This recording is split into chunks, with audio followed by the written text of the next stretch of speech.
Welcome to our channel. आप जानते हो कि चैनल पे हमेशा ही हम जनरल साइंस की प्रैक्टिस सेट आपके लिए लेकर आ रहे हैं। उसी सीरीज़ में आपका आज एक नया प्रैक्टिस सेट लेकर आई हूँ और ये भी काफ़ी ज़्यादा इम्पॉर्टेंट है आपके सारे एग्ज़ाम्स के लिए। मतलब मोस्ट ऑफ द एग्ज़ाम्स जितने भी होते हैं उसमें जितना जनरल साइंस का क्वेश्चन पूछा जाता है, हम चाह रहे हैं कि आपकी सारी वो प्रैक्टिस हो जाए ताकि आपका एग्ज़ाम, कोई भी एग्ज़ाम, किसी भी तरह का एग्ज़ाम हो, वो काफ़ी अच्छा जाए। इसके पीडीएफ जो है वो हमारे टेलीग्राम ग्रुप पे आपको मिल जाएंगे। वहाँ से आप जाके उसको डाउनलोड कर सकते हैं और अपनी प्रैक्टिस कर सकते हैं। आंसर्स भी आपको वहाँ पे प्रोवाइड कर दिए जाएंगे। फ़िलहाल आप यहाँ पे क्वेश्चंस को देखिए। सबसे पहले तो जब भी मैं क्वेश्चन आपको बोलूँ तो आप आंसर खुद से करने की कोशिश कीजिए और फिर हमें कमेंट करके ज़रूर बताइए कि आपने कितना करेक्ट किया है। इससे हमें पता चलता है कि हमें किस लेवल तक का प्रैक्टिस सेट बनाना है। ये आपके लिए काफ़ी बेनिफिशियल होगा। तो कमेंट ज़रूर कीजिएगा आपने कितना करेक्ट किया है। टोटल 20 क्वेश्चंस होते हैं, तो आउट ऑफ 20 आपने कितना किया है। आइए शुरू करते हैं। आज का हमारा जो पहला क्वेश्चन है वो है photovoltaic cells are. Photovoltaic cells क्या होते हैं? इसके ऑप्शंस हैं solar cells, thermal cells, sulphur cells and molar cells. Photo से मतलब होता है लाइट का। सिंपल सी बात है, कोई भी वर्ड है उसे समझने की कोशिश करेंगे आप तो क्वेश्चंस काफ़ी इजीली बन जाते हैं। फोटो मीन्स लाइट होता है, तो मतलब कहीं ना कहीं ये सोलर सिस्टम से रिलेटेड होगा। तो इसका करेक्ट आंसर होगा ए, सोलर सेल। मतलब फोटोवोल्टेइक सेल्स जो हैं वो सोलर सेल्स होते हैं। अगला क्वेश्चन है which of the following element is used in solar cells. Solar cells में कौन सा तत्व इस्तेमाल होता है? इसके ऑप्शंस हैं silicon, cerium, statin and vanadium. तो स्टैटिन एक्चुअली मैन मेड है। आपको बता दूं स्टैटिन मैन मेड एलिमेंट है और ये रेडियो एक्टिव भी होता है। तो इसे हम सोलर सेल्स में यूज़ नहीं कर सकते हैं क्योंकि इसका लाइफ टाइम जैसे ही ख़त्म होगा ये ख़त्म हो जाएगा। तो इसमें हम यूज़ करते हैं और बेसिकली जो भी सेल्स वगैरह तैयार किए जाते हैं उसमें आप जानते हो सेमीकंडक्टर्स यूज होते हैं और सेमीकंडक्टर्स जर्मेनियम, सिलिकॉन वगैरह से बना हुआ होता है। तो इसका करेक्ट आंसर होगा ए, सोलर सेल्स में सिलिकॉन का इस्तेमाल किया जाता है। अगला क्वेश्चन है साइक्लोट्रॉन्स आर यूज्ड टू एक्सलरेट। मतलब साइक्लोट्रॉन्स क्यों यूज किया जाता है किसी भी न्यूक्लियर पावर रिएक्टर्स में, या जो इस तरह के जहाँ पे काम किए जाते हैं, जहाँ पे एनर्जी जनरेट की जाती है, वहाँ पे ये किस चीज़ की गति को बढ़ाने के लिए यूज किया जाता है साइक्लोट्रॉन्स। इसके ऑप्शंस हैं neutron, proton, atoms and ions. Neutron को एक्सलेट करने की ज़रूरत नहीं होती है, वो काफ़ी ज़्यादा हाई स्पीड से चलता है। प्रोटॉन्स को एक्सलेट करने के लिए हम साइक्लोट्रॉन यूज़ करते हैं। तो इसका करेक्ट आंसर होगा बी। अगला क्वेश्चन है source of energy from the sun is. सूर्य से ऊर्जा का स्रोत क्या होता है? इसके ऑप्शंस हैं nuclear fission, nuclear fusion, photoelectric effect and Cherenkov effect. Photoelectric effect नहीं होता है क्योंकि वहाँ पे ऐसा तो हो नहीं रहा है कि कोई मेटल रखा हुआ है और उस पर आप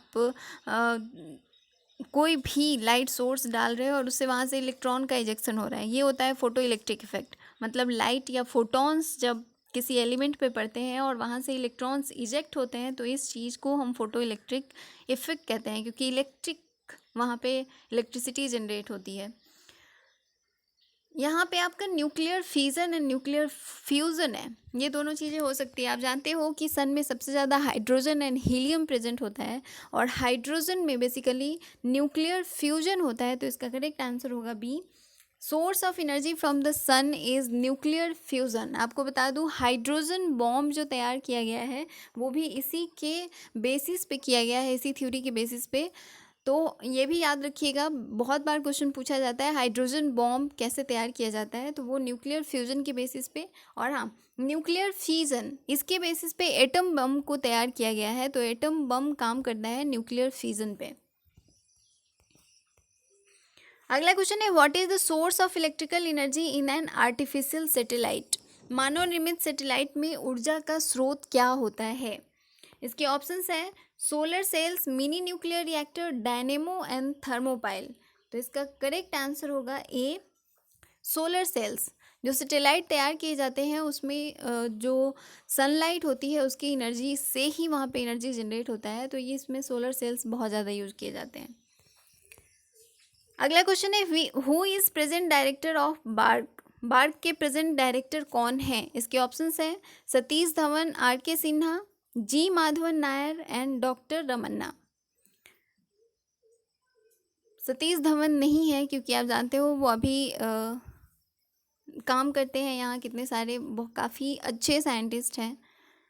आर के सिन्हा, ये सबसे पहले बार्क का इनको डायरेक्टर बनाया गया है, तो इसका करेक्ट आंसर है बी। लेकिन आपको क्योंकि ये क्वेश्चन जो है वो काफ़ी पहले पूछा गया था, इसलिए इसके ऑप्शंस इस तरह हैं। 2016 के बाद से ये ध्यान रखिएगा, केन ब्यास नाम याद रखिए। केन ब्यास जो हैं वो बार्क के डायरेक्टर हैं, मतलब बार्क के प्रेजेंट डायरेक्टर जो हैं वो केन ब्यास हैं आफ्टर 2016। अगला क्वेश्चन है heavy water has molecular weight. Heavy water का मॉलिक्यूलर मास कितना होता है? इसके ऑप्शंस हैं 18, 20, 36 एंड 54। आप जानते हो नॉर्मल वाटर जो होता है उसका फॉर्मूला होता है H2O, लेकिन जो हैवी वाटर होता है उसका फॉर्मूला होता है D2O, मतलब ड्यूट्रॉन वहाँ पे यूज होता है। आप जानते हो हाइड्रोजन 3 तरह के होते हैं, एक आपका होता है प्रोटियम, ड्यूटेरियम एंड ट्राइटियम। ये 3 तरह के हाइड्रोजन होते हैं और ये अलग अलग इसलिए होते हैं क्योंकि इसमें एक भी न्यूट्रॉन नहीं होता है। इसमें एक न्यूट्रॉन होता है, मतलब ये H11 है और ये H12 है और ये H13 है, इस तरह से हम इसको लिखते हैं। तो ट्राइटियम में 2 न्यूट्रॉन होते हैं, ड्यूटेरियम में 1 न्यूट्रॉन होता है और प्रोटियम में एक भी न्यूट्रॉन नहीं होते हैं। ये ध्यान रखिएगा, इसके साथ कुछ एक्स्ट्रा फैक्ट है। तो आप जानते हो कि इसका जो मॉलिक्यूलर वेट होता है वो 18 होता है, लेकिन जो D2O है इसमें आप जान रहे हो कि यहाँ पे 2 है ये, तो एक हाइड्रोजन में ये एक एक आप ऐड करते हो। आप जानते हो मॉलिक्यूलर वेट ऑक्सीजन का 16 होता है, +2 18 हो जाता है, लेकिन यहाँ पे 16 + 4 हो जाएगा क्योंकि इसका 4 हो जाएगा, 2 2 4, तो इसका मॉलिक्यूलर वेट 20 होगा। इसका करेक्ट आंसर है बी। अगला क्वेश्चन है fermentation of sugar leads to. Sugar के फर्मेंटेशन से क्या बनता है? इसके ऑप्शंस हैं ethyl alcohol, methyl alcohol, acetic acid and chlorophyll. आप जानते हो क्लोरोफिल ग्रीन लीव्स में प्रेजेंट होती हैं और क्लोरोफिल में क्लोरोप्लास्ट प्रेजेंट होता है और उसमें मैग्नीशियम होता है, एक कम्प्लेक्स कंपाउंड होता है और ये लाइट को ट्रैप करता है और फोटोसिंथेसिस में हेल्प करता है। एसिटिक एसिड विनेगर में पाया जाता है, ये याद रखिएगा, ये भी काफ़ी ज़्यादा पूछा हुआ है। एसिटिक एसिड विनेगर में पाया जाता है और ये एक ऑर्गेनिक एसिड है। मिथाइल अल्कोहल को वुड स्प्रिट कहते हैं, इसके साथ याद रखिएगा, इसको बोलते हैं वुड स्प्रिट। फर्मेंटेशन जब हम करते हैं शुगर का, किसी भी शुगर का, ग्लूकोज, फ्रुक्टोज, सुक्रोज कुछ भी हो सकता है, उसका जब हम फर्मेंटेशन करते हैं, फर्मेंटेशन कहने का मतलब होता है लिमिटेड अमाउंट ऑफ ऑक्सीजन में उसको, मतलब लिमिटेड अमाउंट ऑक्सीजन जब उसको देते हैं तो उस केस में क्या होता है, तो वहाँ पे 2 चीज़ें होती हैं, एक बनता है आपका इथाइल अल्कोहल और दूसरा बनता है कार्बन डाइऑक्साइड। तो इसका करेक्ट आंसर होगा A, fermentation of sugar leads to ethyl alcohol, और साथ में याद रखिएगा इसमें CO2 भी बनता है। अगला क्वेश्चन है Teflon is a polymer of which of the following monomer. Teflon जो है वो किस मोनोमर का पॉलीमर है? इसके ऑप्शंस हैं tetrafluoroethylene, vinyl alcohol, chloroprene and propylene. ये मोनोमर जब पॉलीमर बनता है तो वो पॉलीप्रोपिलीन बनाता है। क्लोरोप्रीन जो है वो पॉलीक्लोरोप्रीन बनाता है। विनाइल क्लोराइड आप जानते हो पॉलीविनाइल क्लोराइड बनाता है। पॉलीविनाइल क्लोराइड PVC जिसको आप कहते हो, PVC पॉलीविनाइल क्लोराइड, उसका मोनोमर होता है विनाइल क्लोराइड। तो इसका करेक्ट आंसर होगा ए, टेट्राफ्लोरोइथिलीन, इससे बनता है आपका टेफ्लॉन। अगला क्वेश्चन है which of the following has the highest fuel value.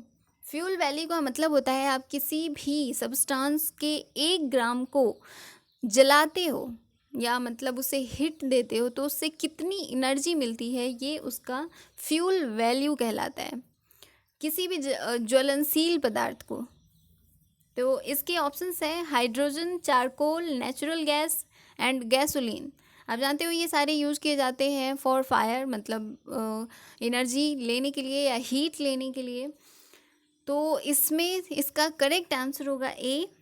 Hydrogen का फ्यूल वैल्यू सबसे ज़्यादा होता है, क्योंकि इसके 1 ग्राम को आप हीट करोगे या उससे हीट जनरेट करने की कोशिश करोगे तो बहुत हाई अमाउंट ऑफ एनर्जी जो है वो जनरेट होती है। अगला क्वेश्चन है octane number is a measure of the quality of, मतलब ऑक्टेन नंबर किसकी क्वालिटी को मेजर करने के लिए यूज होता है। इसके ऑप्शंस है edible oils, petrol, kerosene oil and perfumed oil. तो एडिबल ऑयल या केरोसिन ऑयल या परफ्यूम्ड ऑयल के लिए ऑक्टेन नंबर यूज़ नहीं करते हैं। ये बेसिकली पेट्रोल और डीजल के लिए इसको यूज़ किया जाता है। जिसका ऑक्टेन नंबर बहुत हाई होता है उसे काफ़ी इम्प्योर माना जाता है, जिसका कम होता है उसे काफ़ी प्योर माना जाता है। तो ये इसका करेक्ट आंसर होगा बी। अगला क्वेश्चन है who among the following invented गोबर गैस सिस्टम। गोबर गैस का आविष्कार किसने किया था, या गोबर गैस सिस्टम का। इसके ऑप्शंस हैं CV Raman, JC Bose, SB Desai and Hargobind Khorana. Hargobind Khorana का जेनेटिक्स में काफ़ी ज़्यादा योगदान रहा है, सीवी रमन का केमिस्ट्री में बहुत ज़्यादा रहा है, जेसी बोस का फिजिक्स एंड केमिस्ट्री दोनों में रहा है। एसबी देसाई, इन्होंने सबसे पहले गोबर गैस को इन्वेंट किया है। तो इसका करेक्ट आंसर होगा सी। इन्होंने ही सबसे पहले मेथेन बनाया था गोबर गैस से। आप जानते हो गोबर गैस से बहुत ज़्यादा high amount of methane, carbon dioxide, sulphur dioxide, ये सारी चीज़ें रिलीज होती हैं और इन सब के मिक्सचर को गोबर गैस कहते हैं। तो सबसे ज़्यादा अमाउंट में मीथेन इन्होंने प्रोड्यूस किया था गोबर गैस से, मतलब जो गोबर होते हैं, जो डंग होता है, काऊ डंग, उससे। अगला क्वेश्चन है the main component of honey is. शहद में सबसे ज़्यादा क्या पाया जाता है। इसके ऑप्शंस हैं glucose, sucrose, maltose and fructose. आप जानते हो हनी काफ़ी मीठा होता है। हमने अपने लास्ट प्रैक्टिस सेट में ये भी दिया था कि शुगर में मीठापन किसके कारण होता है, और आप जानते हो उसका आंसर होता है फ्रुक्टोज। तो इसका करेक्ट आंसर होगा डी। हनी में सबसे ज़्यादा अमाउंट में फ्रुक्टोज प्रेजेंट होता है और इसी कारण वो बहुत ज़्यादा मीठा भी होता है। अगला क्वेश्चन है which of the following concerns soil. निम्न में से कौन भूमि से संबंधित है। इसके ऑप्शंस हैं edaphic, climatic, biotic and topography. आप जानते हो कि सॉइल, स्टडी ऑफ सॉइल को हम बोलते हैं पीडोलॉजी, हाँ पीडोलॉजी। लेकिन सॉइल से एक और टर्म जो है वो रिलेटेड होता है जिसे हम इडेफिक कहते हैं। तो इसका करेक्ट आंसर होगा ए। इडेफिक टर्म जो है वो सॉइल से कंसर्न रहता है, मतलब सॉइल से संबंधित है। क्लाइमेटिक इन्वायरमेंट से, क्लाइमेट से संबंधित रहता है। बायोटिक आप जानते हो बायोलॉजिकल इन्वायरमेंट, मतलब जितने भी बायोटिक कंपोनेंट्स हैं जिसमें लाइफ है उससे रिलेटेड होता है। अगला क्वेश्चन है व्हाट इज हाइड्रोपोनिक्स। हाइड्रोपोनिक्स क्या होता है। इसके ऑप्शंस हैं plant without soil enrichment, next है grafting plant, study of vegetables and soil conservation. तो हाइड्रोपोनिक्स का सॉइल कंजर्वेशन से कोई मतलब नहीं है, स्टडी ऑफ वेजिटेबल्स भी नहीं है, ग्राफ्टिंग प्लांट्स भी नहीं है। इसका करेक्ट आंसर होगा ए, प्लांट विदाउट सॉइल एनरिचमेंट। मतलब इससे एक सॉल्यूशन में इसको ग्रो किया जाता है जहाँ पे सॉइल प्रेजेंट नहीं होता है। इस टेक्निक को ही हाइड्रोपोनिक्स कहते हैं। हाइड्रो मीन्स वाटर ही होता है, तो वाटर जनरली वाटर में ग्रो कराने को प्लांट्स को सारी जितने भी एलिमेंट्स उसे चाहिए होता है वो सब दिया जाता है, लेकिन सॉइल वहाँ पे प्रेजेंट नहीं होता है। इस टेक्निक को हाइड्रोपोनिक्स कहते हैं। अगला क्वेश्चन है mammal capable in flying is. ऐसा कौन सा मैमल है जो उड़ सकता है। इसके ऑप्शंस हैं Jaguar, ostrich, pelican and bat. तो इसका करेक्ट आंसर होगा डी, बैट। एक ऐसा मैमल है जो उड़ सकता है। यहाँ पे ऑस्ट्रिच के बारे में याद रखिएगा, ऑस्ट्रिच का जो एग होता है वो सबसे बड़ा सिंगल सेल माना गया है, तो ये इसके लिए इम्पॉर्टेंट होता है। और ऑस्ट्रिच काफ़ी बड़ा एनिमल होता है, इससे ये उड़ नहीं सकता है। अगला क्वेश्चन है ऑक्टोपस इज। ऑक्टोपस क्या है। इसके ऑप्शंस हैं arthropod, echinoderms, hemichordate and mollusc. तो इसका करेक्ट आंसर होगा D, octopus is a mollusc. अगला क्वेश्चन है stem cutting is done generally to grow. इसके ऑप्शंस है banana, sugarcane, mango and cotton. तो स्टेम कटिंग आप जानते हो, स्टेम को काट के और फिर उसको ग्रो कराना। तो इसका करेक्ट आंसर होगा बी, शुगर केन को ग्रो कराया जाता है बाय स्टेम कटिंग। अगला क्वेश्चन है leg haemoglobin is found in. Leg haemoglobin जो है वो किस में पाया जाता है? इसके ऑप्शंस हैं human blood, rabbit blood, legume root nodule and chicken blood. तो हीमोग्लोबिन से कंफ्यूज नहीं होना है कि ये ब्लड में, ब्लड से रिलेटेड होगा। यहाँ पे लेग लगा हुआ है, मतलब लेग हीमोग्लोबिन ये एक पिंक कलर का सब्सटेंस होता है जो कि जितने भी सीरियल्स होते हैं या जो लेग्यूम्स होती हैं, नोड्यूल्स होती हैं, उनके रूट्स में प्रेजेंट होता है। और ये इसको बोला जाता है ऑक्सीजन स्कैवेंजर, और ये नाइट्रोजन फिक्सेशन में हेल्प करता है। इसका करेक्ट आंसर होगा सी, लेग्यूम रूट नोड्यूल्स में लेग हीमोग्लोबिन प्रेजेंट होता है। याद रखिएगा, एक ऐसा सब्सटेंस होता है जो ऑक्सीजन से प्रिवेंट करता है रूट्स को। अगला क्वेश्चन है in plants maximum amount of water absorbed by the following. इसके ऑप्शंस हैं embryonic zone, growing zone, zone of elongation and root hairs. तो इसका करेक्ट आंसर होगा डी, प्लांट। आप जानते हो कि रूट्स में रूट हेयर्स प्रेजेंट होती हैं और मैक्सिमम अमाउंट ऑफ वाटर जो है ये रूट हेयर्स ही एब्जॉर्ब करती हैं और उसके बाद फिर ये लीफ तक पहुंचता है थ्रू वेसल्स। अगला और लास्ट क्वेश्चन है lichens are made from. Lichens जो है वो किससे बने हुए होते हैं? लाइकेंस एक ऐसा ऑर्गेनिज्म है जिसको पांचों किंगडम में से किसी में भी नहीं रखा गया है, बिकॉज ये एक मतलब एग्रीगेट सब्सटेंस होता है। और ये भी याद रखिएगा कि लाइकेंस जो है वो पॉल्यूटेड इन्वायरमेंट में ग्रो नहीं कर सकते हैं, तो इनको पॉल्यूशन इंडिकेटर भी कहा जाता है। और उसमें भी SO2, जहाँ पे SO2 प्रेजेंट होगा उस एरिया में ये कभी भी ग्रो नहीं कर पाएगा।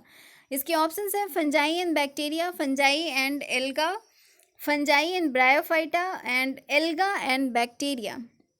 तो इसका करेक्ट आंसर होगा बी, फंजाई एंड एल्गा। इसका ये कंपोजिशन होता है, इसमें एल्गी जो है उसको फूड प्रोवाइड करता है और फंजाई जो है उसको प्रोटेक्शन प्रोवाइड करता है। और ये एक सिम्बायोटिक एसोसिएशन होता है एल्गी एंड फंजाई के बीच। तो ये टोटल आपके 20 क्वेश्चंस थे। अपना स्कोर हमें कमेंट करके ज़रूर बताइए आपने कितना करेक्ट किया है। और अगर आपको किसी भी तरह की कोई प्रॉब्लम है तो भी हमें कमेंट करके बता सकते हैं हमारे कमेंट सेक्शन में। इस चैनल को please like, share and subscribe करें प्लीज़। जितना ज़्यादा हो सके शेयर कीजिए और बेल आइकन को भी प्रेस कर लीजिए, इससे आपको नोटिफिकेशंस मिलते रहेंगे। Thank you for watching.